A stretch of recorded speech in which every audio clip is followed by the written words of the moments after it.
તો હવે અત્યારે હવે માપ લેવાનું કામ ચાલુ છે. માપ લીધું? બસ આ 2 કોરનું માપ લઈ લે.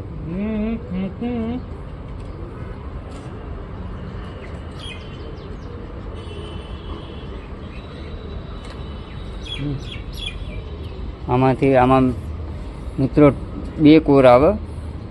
અમારી બેકમાંથી એક તમારા કસ્ટમર એન્ડ હોય એટલે કસ્ટમરના ઘરે એક જ કોર વપરાય. 1 કોર એક્સ્ટ્રા આપેલી હોય, ગમે ત્યારે ફેલ થાય ને ફાઈબર તો બીજી કોર વાપરીને પણ ચાલુ થઈ શકે.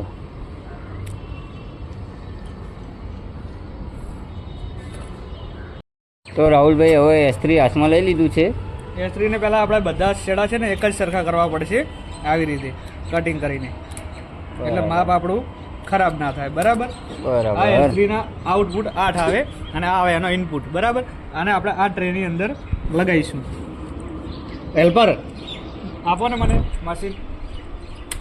ઓકે. સ્ટીપર કાઢો, સ્લીવ કાઢો, એસિડોન પલાળી દો. બરાબર. ફટાફટ કરો કામ, શીખવાનું નથી તમારે. મિત્રો આપણે જોઈન્ટ મારવાનું ચાલુ કર્યું છે. સૌથી પહેલાં ઇનપુટ લેશું. ઇનપુટને આવી રીતે છોલી અને કટિંગ કરીશું.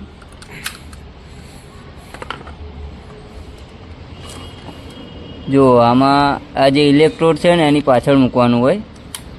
બરાબર. પર્પલ કલરની આપણે જે કોર છે એને લઈ લઈએ. એમાં પાવર આવે કેશવભાઈ. બરાબર. શીખવાની જરૂર છે તમારે, ધ્યાન આપો. 2 મહિના થઈ ગયા છે તમને. ટીશ્યુ પેપરથી ફાઈબરને સાફ કરવાનો હોય. સાફ કર્યા પછી કટિંગ કરી અને આને પણ ઇલેક્ટ્રોડથી થોડું પાછળ રાખી અને મૂકી દેવાનું. પછી આ રીતે સેટ આપીશું એટલે આ જોઈન્ટ થાય છે. આ બંને ફાઈબર હવે ભેગા થશે. અહીંયાથી ઇલેક્ટ્રોડ જોઈન્ટ થશે. આ વેલ્ડિંગ થયું કહેવાય, એક પ્રકારનું વેલ્ડિંગ થયું કહેવાય. ઓકે, આપણો જોઈન્ટ થઈ ગયો છે. તો આવી રીતે આપણે કોરને ઉઠાવી લેવાની. કોરને ઉઠાવવામાં પણ એક ટેકનિક હોય કે તમે દૂરથી આવી રીતે પકડો અને પછી આમ લબડાવો તો આ સ્લીવ છે ને એ આવી રીતે આ બાજુ જતી રહે. એટલે હંમેશા કોરને નજીકથી પકડવાની. જુઓ મિત્રો, આવી રીતે તમે નજીકથી પકડશો તો તમે બીજી આંગળીથી સપોર્ટ લઈ અને આ સ્લીવને એકદમ સેન્ટરમાં, આ જે છે ને આ આપણો જોઈન્ટ વાગ્યો. બરાબર. અને ત્યાં વચ્ચોવચ્ચ આપણે સેન્ટરમાં સ્લીવને રાખવાની. અહીંયા એક સ્ટીલનો સળિયો આવે. એ સળિયાથી આમાં મૂકીએ ને આપણે, હીટર કહેવાય આને. આ હીટરથી હીટિંગ થઈ જાય એટલે સ્લીવ એકદમ ગરમ થઈ જાય. આ હીટ છે, જુઓ આ હીટ લખેલું ને આનાથી હીટ થઈ જાય. અને હવે આપણે આઉટ મારીશું. રાહુલભાઈ. હા બોલો. આ આઉટ આપણે હવે કસ્ટમર એન્ડે જે આપણો ઇન્ટરનેટ ચાલે ને, બરાબર, એ આઉટથી ચાલે. એવું હોય છે એમ ને? તો ઇન્ટરનેટ ઘણા પ્રકારના હોય. વાયરથી ચાલતા હોય, લાઇટથી ચાલતા હોય. અને આપણું જે ફાઈબરનું કામ હોય ને એ લેઝરથી ચાલે. આમાં કોઈ જાતનો ઇલેક્ટ્રિક પાવર ના જોવે. ઓકે.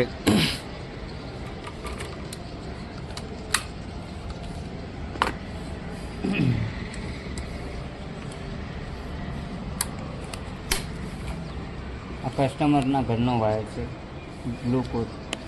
અમે બધા કસ્ટમરની બ્લુ કોર જ લઈએ છીએ, કેમ કે યાદ રહે. બ્લુ કોર હોય ને તો બધા કસ્ટમરની યાદ જ રહે. આમાં 2 જ કોર હોય, બ્લુ અને ઓરેન્જ. તો જુઓ મિત્રો, આવી ડસ્ટી કોર પણ આવે. બતાવો તો ભાઈ. આ ડસ્ટી કોર કહેવાય આને. આ દેખાય, આમ નીકળતા જ નીકળી જાય. એ હવે મશીન તરત જોઈન્ટ ના લે. આને બરાબર તમારે સાફ કરવી પડે. ઘણા મિત્રોને એરર આવતી હશે તો મશીનમાં કાંઈક એરર આવે, પણ એ એરર આ ડસ્ટી ફાઈબરના લીધે. તમે ફાઈબર બરાબર સાફ ના કરો તો એરર આવે. જોજો મિત્રો, આ 99% ડસ્ટી કોરની એરર આવશે જ.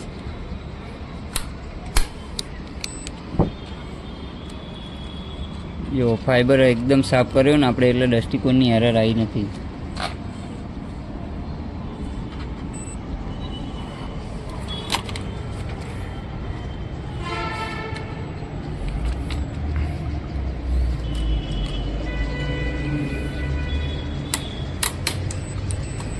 હવે આપણે બધા કેબલ જોઈન્ટ થઈ ગયા છે. હવે રૂટિંગ કરીશું.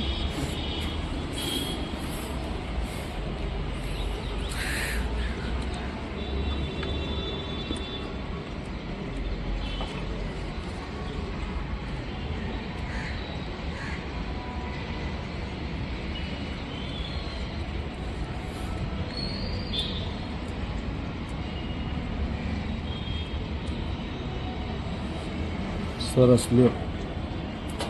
શું લાગ્યું કેશુભાઈ તમને આમાં? એક નંબર કામ છે તમારું. તમને શીખવા મળશે ને? કેટલા ટાઈમમાં શીખશો તમે? હજી 4 મહિના તો લાગશે. કેમ આટલો અનુભવ? બહુ અઘરું કામ છે. અઘરું કામ છે.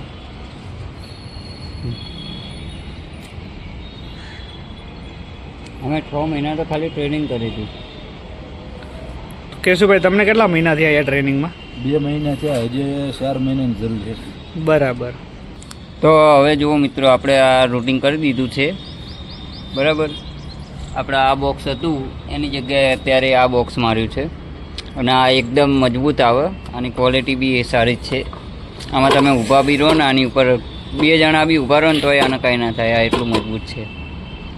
તો આમાં હવે ઇન્ટરનેટ તમારે 0 કમ્પ્લેન વગર એકદમ સ્મૂથ ચાલશે. તો આવી રીતે અમે આ બ્લેક બોક્સનું અત્યારે આ બોક્સમાં મારી દીધું છે, ફિટ કરી દીધું છે હવે કમ્પ્લેટ. તો મૂકી દે, નીચે મૂકી દે ને. બસ અત્યારે આ મૂકી દે, કેબલિંગવાળા એને માઉન્ટ કરી નાખશે. ચલો હવે ઠેલા લઈ લઈએ. આ જો ઠેલાની હાલત આવી રીતે ધૂળમાં પડ્યા રહે. અમારું કામ જ આવી રીતે ધૂળમાં ફરવાનું જ છે. શું કહેવું?